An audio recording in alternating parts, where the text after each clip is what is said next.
La parole est à Monsieur Arnaud Le Gall pour le groupe La France Insoumise. Ma question s'adresse à Monsieur le ministre de la Souveraineté industrielle.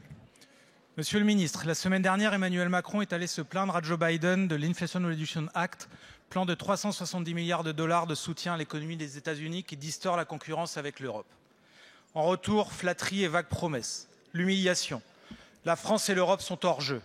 Loin notre nez plus de solidarité occidentale, la guerre en Ukraine radicalise la compétition, comme le montre le prix exorbitant auquel les États-Unis nous vendent gaz et pétrole. Les États-Unis sont un grand pays aux côtés duquel nous avons des défis communs à relever. Pour autant, ils ne considèrent pas l'espace transatlantique comme exempt de compétition.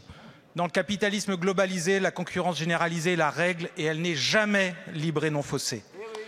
Biden a raison de conditionner les aides publiques à la création d'emplois locaux, de relocaliser les productions pour réduire la vulnérabilité de son pays, de consacrer 80 milliards au renforcement de la lutte contre l'évasion et la fraude fiscale. Votre politique néolibérale et libre-échangiste s'en voit ringardisée, avec ses 140 milliards d'aides annuelles aux entreprises sans contrepartie, son plan de relance européen qui n'aura fait que gaver la finance, son refus de tout protectionnisme, son obsession des équilibres budgétaires alors même que cela gonfle la dette contre laquelle vous prétendez lutter. Il est urgent de changer et non de demander à Biden de le faire. Notre avenir industriel, l'emploi, notre indépendance énergétique, sanitaire, stratégique sont en jeu. Nous ne devons être dépendants ni des États-Unis, ni de la Russie, ni de la Chine, ni de quiconque. Quand travaillerez-vous à la mise en place d'un protectionnisme écologique et social européen?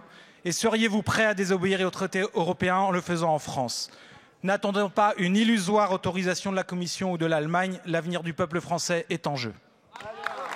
Je vous remercie, mon cher collègue. La parole est à Monsieur Roland Lescure, ministre délégué chargé de l'Industrie. Merci Madame la Présidente, Mesdames et Messieurs les députés, Monsieur le député Le Gall. Cette visite du Président de la République à Washington la semaine dernière est une visite historique, exceptionnelle. D'abord parce que c'est la deuxième fois qu'un président d'exercice français se rend une visite d'État aux États-Unis. Ensuite parce que c'était la première du président Joe Biden. Et enfin et surtout parce qu'elle a permis, peut-être à votre désagrément, d'affirmer une fois encore une amitié forte, solide, historique et inscrite dans le passé et dans l'avenir de deux nations, des États-Unis d'Amérique et de la France.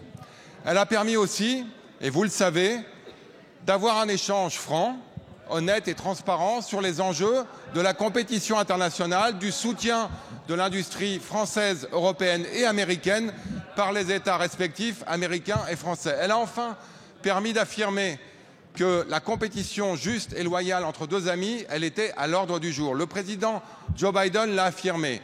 Il a eu l'occasion de réaliser combien l'IRA avait pu inquiéter les Européens. Il a pu avoir l'occasion d'affirmer à nouveau que l'IRA ne se voyait en aucun cas comme une menace pour l'industrie européenne, mais comme une réponse réelle et ambitieuse à des mesures de protection d'autres pays, certains d'ailleurs que vous avez tendance souvent à soutenir. Enfin, vous le savez, le président de la République et Bruno Le Maire ont eu l'occasion de l'affirmer.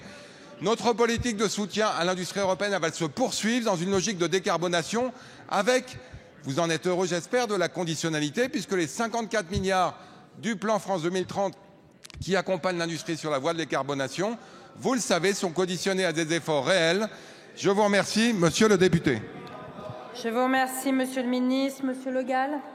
Vous vivez sur une autre planète. Monsieur Macron n'a rien obtenu. Vous irez raconter ça sur l'amitié franco-américaine quand les premières délocalisations vers les États-Unis auront lieu. Monsieur le ministre. Vous avez 15 secondes, Monsieur le ministre. 15 secondes pour vous rappeler que la planète sur laquelle nous vivons est une planète dans laquelle la réalité économique s'impose à tous, dans laquelle l'amitié historique est essentielle et dans laquelle le partenariat franco-américain a encore de beaux jours devant lui, ne vous en déplaise.